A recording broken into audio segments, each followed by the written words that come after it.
बात कर लेते हैं लखनऊ की, जहां से बड़ी खबर सामने आ रही है। तो बता दें कि बीजेपी की बड़ी बैठक खत्म हो चुकी है, जहां पर लोकसभा चुनाव को लेकर रणनीति बनाई गई। साथ ही बीजेपी प्रदेश अध्यक्ष भूपेंद्र सिंह चौधरी भी मौजूद रहे। तो ये बड़ी खबर आपको बता रहे हैं लखनऊ से, जहां पर लोकसभा चुनाव की तैयारियों में बीजेपी लगातार जुटी हुई है। और जिस प्रकार से हमने देखा कि लगातार चिंतन मंथन का दौर बीजेपी में शुरू हो चुका है। और सबसे पहले उत्तर प्रदेश की बात कर ली जाए तो उत्तर प्रदेश में लगातार जो दिग्गज नेता है वो उत्तर प्रदेश का दौरा करते नजर आ रहे थे और मैराथन बैठकें यहां पर की जा रही थी। भारतीय जनता पार्टी के राष्ट्रीय पदाधिकारियों की बैठक हुई थी, जिसमें माननीय प्रधानमंत्री जी, माननीय राष्ट्रीय अध्यक्ष जी, माननीय गृह मंत्री जी सहित प्रदेश के अध्यक्ष, संगठन मंत्री, राष्ट्रीय पदाधिकारी, प्रभारी सारे लोग उपस्थित। पदाधिकारियों की बैठक में लिए गए निर्णय के अनुसार आज हम लोगों ने जिलों के पदाधिकारियों की बैठक की है और उसमें लिए गए निर्णय के अनुसार 31 तारीख से पहले हमें सभी जिलों की बैठक हम करेंगे। लोकसभा चुनाव की तैयारी की दृष्टि से भारतीय जनता पार्टी की केंद्रीय इकाई ने जो निर्णय किए हैं, उन निर्णय को हम संगठनात्मक दल के नाते, हमारा संगठन है, हम नीचे तक अपनी तैयारी करेंगे और जो जो काम केंद्रीय नेतृत्व की अपेक्षा है, उस काम के आधार पर माननीय मोदी जी के नेतृत्व में हम अपना पूरा रिपोर्ट कार्ड लेकर प्रदेश की जनता के सामने जाएंगे। चलिए अभी इसी खबर पर ज्यादा जानकारी ले लेते हैं। अनूप हमारे साथ में जुड़े हुए हैं।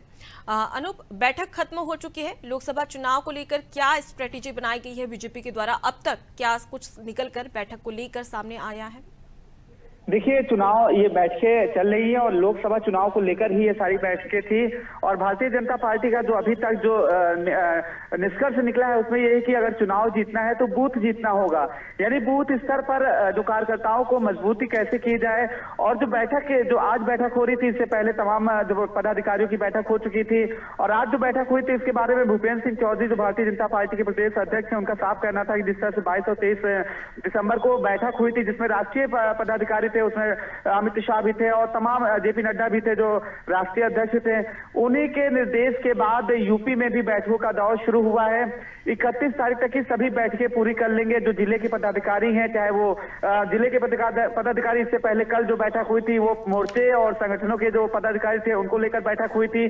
बैठक में सभी बैठकों का एक ही निष्कर्ष, एक ही रिजल्ट है कि कैसे 2024 का चुनाव जीता जाए। जो भारतीय जनता पार्टी ने लक्ष्य रखा है यूपी में 80 का 80 लोकसभा सीट जीतने का, उस लक्ष्य को कैसे हासिल किया जाए उसको लेकर बैठक चल रही। बैठक में जो पदाधिकारी हैं, कार्यकर्ता हैं, चाहे जिले के पदाधिकारी हो, राष्ट्रीय स्तर के पदाधिकारी, उनको मंत्र दिया जा रहा है कि चुनाव जीतना है तो बूथ जीतना है।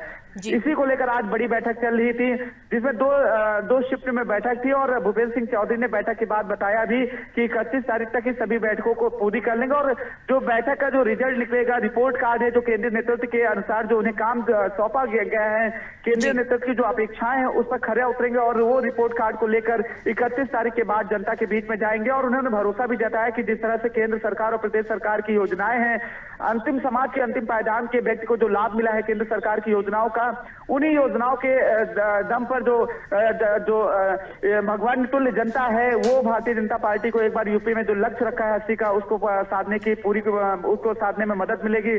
जो जनता है, भगवान तुल्य जनता है, वो जरूर उनको जिताएगी, ऐसा उन्होंने कहा। और इस बीच जब बैठक हो रही थी, बैठक में प्रधानमंत्री नरेंद्र मोदी का जो दौरा है, अयोध्या में संभावित दौरा है 30 दिसंबर को लेकर, उस पर भी उन्होंने अपने बयान दिया कि विपक्ष के पास अब कुछ नहीं है। खास तौर से उन्होंने कांग्रेस को निशाने पर लिया और जो विपक्ष का गठबंधन है, इंडिया गठबंधन पर भी उन्होंने कई आरोप लगाए। साथ ही जो बैठक का कुल मिलाकर जो बैठक का दौर था, बैठकों का दौर, उन्होंने कहा कि 31 जुलाई तक ये बैठकों का दौर चलेगा।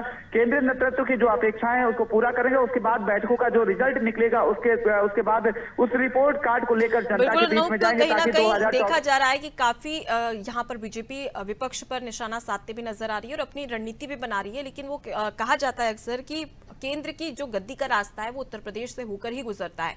अब ऐसे में एड़ी चोटी का जोर यहाँ पर विपक्षी पार्टी इंडिया गठबंधन के द्वारा भी लगाया जा रहा है, बीजेपी के द्वारा भी लगाया जा रहा है। लेकिन देखने वाली बात होगी कि उत्तर प्रदेश की 80 लोकसभा सीटों का जो लक्ष्य रखा गया है बीजेपी से किस प्रकार से पूरा कर पाती है, और ये जो स्ट्रेटेजी बनाई जा रही है बैठकों के द्वारा वो स्ट्रेटेजी लोकसभा चुनाव में कितनी काम आती है।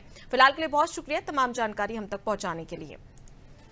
तो देखिए, लगातार बैठकों का दौर शुरू हो चुका है। तमाम जो पदाधिकारी थे वो इस बैठक में मौजूद थे और बीजेपी की ओर से साफ कहा है कि अगर बूथ जीत लिया तो ये समझ सकते हैं हम कि लोकसभा चुनाव में उत्तर प्रदेश में बीजेपी एक अच्छा कमाल कर सकती है, और इसीलिए जीत का मंत्र यहाँ पर तमाम जो पदाधिकारी है उन्हें दिया।